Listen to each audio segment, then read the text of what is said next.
দেশের গণ্ডি পেরিয়ে বিদেশের মাটিতেও শুরু হয়েছে বেনজিরকে নিয়ে আলোচনা সমালোচনার ঝড়। বাংলাদেশের পুলিশের সাবেক মহাপরিদর্শক আইজি বেনজির আহমেদের দুর্নীতি নিয়ে খবর প্রকাশ করেছে ভারতীয় গণমাধ্যম হিন্দুস্তান টাইমস।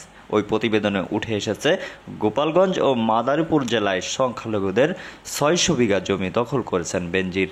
সেই জমির এক অংশে তৈরি করেছেন ইকো পার্ক। খবরে বলা হয়েছে, পদে থাকাকালীন ভয় দেখিয়ে হিন্দুদের এসব জমি দখল করেছেন বেনজির।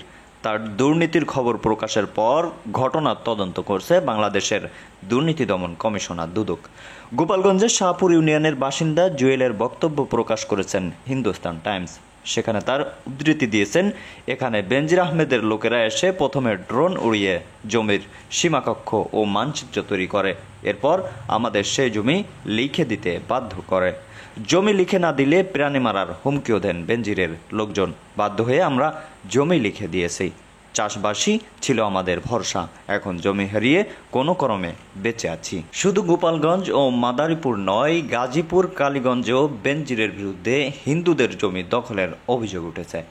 গত ৩১ মার্চ বেনজিরের ঘরে আলাদিনের চেরাগ এবং ৩ এপ্রিল বনের জমিতে বেনজিরের রিসর্ট শিরোনামে কালের কণ্ঠে প্রতিবেদন প্রকাশ করা হয়।